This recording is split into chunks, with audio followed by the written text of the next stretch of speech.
Ya Allah, məni qınamayın.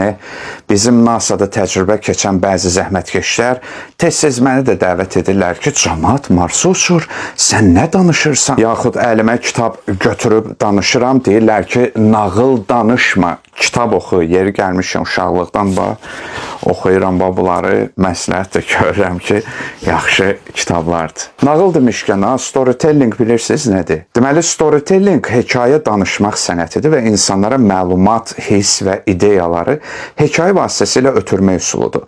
Bu metod dinləyicinin diqqətini cəlb edir, yaddaşda qalma effektini artırır və emosional bağ yaradır. Marketinqdən tutmuş təlim, liderlik və ya motivasiyaya qədər bir çox sahədə istifadə olunur. Bəli, cəmaət storytellingi öyrənmək üçün bilirsiniz nə qədər pullar xərcləyirlər? Əzizlər, yorulmadınızmı? Nə qədər eyni sözləri deyərlər. Biraz kreativ olun da. Mənə deyirsiniz, əsrlərdir eyni nağıllar.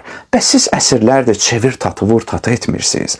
Bax, hələ Quranda deyilir ki, Peyğəmbərə də deyirdilər ki, bunlar keçmişdəkilərin nağıl və əfsanələridir. Özünüzü alim, kənardakıları cahil və kütlə hesab edirsiniz. Yaxşı, məyər sizin söylədikləriniz özü kütlə söhbətləri deyilmi? Mən uzaqbaşı lap pis halda xalq yaradıcılığı, şifahi xalq ədəbiyyatı danışmış olacağım ki, bununla da insanları yaxşı insan olmağa səsləyirəm. Bəs siz hansı nailiyyət qazanmısınız? Elm oxuyun, din cahillikdir.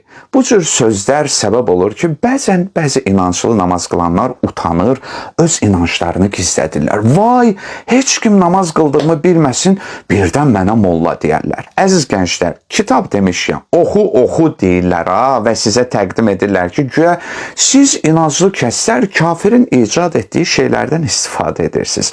Boş və yalan sözlərdir. Yeri gəlmişkən, məsələn, gəlin sizə belə bir kitab tövsiyə edim. 50 Nobel mükafatçısı. Onlar Tanrıya inanırdılar.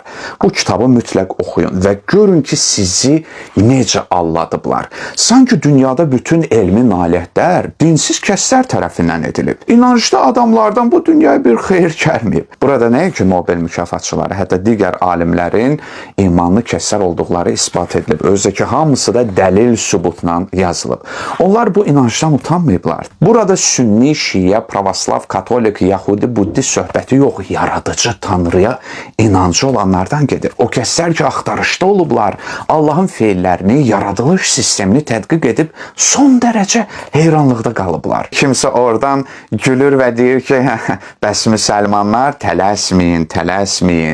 Elmin tarixi və müsəlman alimlər. Bu adda onlarla kitablar var. Bu kitabda Xarəzminin riyaziyyatdakı yeniliklərindən, İbn Sinanın tibbi yeniliklərindən, İbn Heysəmin optikanın kəşfindən, Birunidən, Batanidən, Tusidən və sair alimlərdən söz açılıb. Tesla'dan söz açılanda timsah göz yaşları axıdırsınız ki, onun elmi nailiyyətlərini mənimsəyiblər. Kaş biləydiniz ki, nə qədər İslam aliminin elmi nailiyyətlərini özəlləşdirmiş qərb alimlər olub.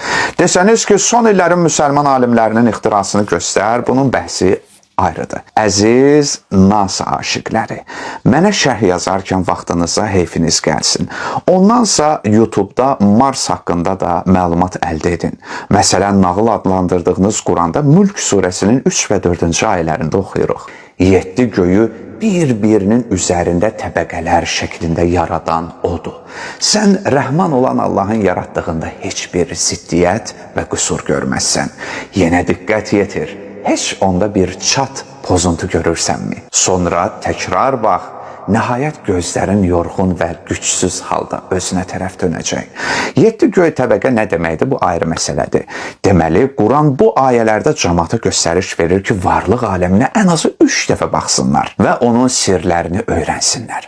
Başqa sözlə dəfələrlə diqqət etsinlər. Bu heyrətamiz sistemdə bir qüsur tapa bilmədikdə onu yaradanı, bu dünyanın xaliqini, onun sonsuz elm və qüdrətini tanısınlar. Həqiqi elm səni yaradıcıya çatdırmalıdır. Quran geri qalmış ərəb cahiliyyət dövründə ortaya çıxmasına baxmayaraq, əksər hallarda təkid edir ki, müsəlmanlar əzəmətli varlıq aləminin sirləri haqqında düşünsünlər.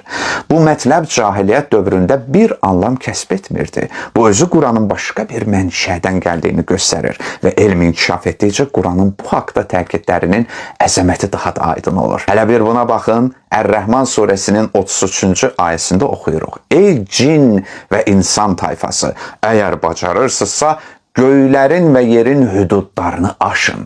Yalnız qüdrət və qüvvətlə keçə bilərsiniz. Əmir əl-Möminin əleyhissalam Kumel duasında buyurub, İlahi, sənin hakimiyyətindən və hökmündən qaçmaq mümkün deyil. Birinci təfsir budur ki, Allahın ədalət məhkəməsindən qaçmaq qeyri-mümkündür. Hara qaçsan, Allahın səltənət və iqtidarı altındasan. Digər bir təfsir isə bundan ibarətdir ki, bəşər elmi və fikri cəhətdən göylərin hüdudlarından kənarda olanları kəşf edə bilər. 21-ci əsrdir, lakin sən hələ də səma haqqında elmin bəlkə də 5%-nə nail olmusan ya yox. Hər biraz öyrəndikcə nə qədər şey bilmədiklərini görürsən.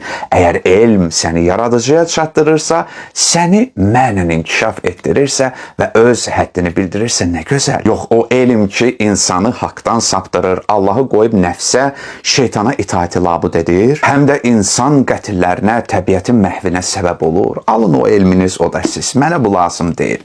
Mənim oxuduqlarım məni bura gətirib çıxartdı. Sizin oxuduqlarınız hara çatdırır? Allah sizi müvəffəq etsin.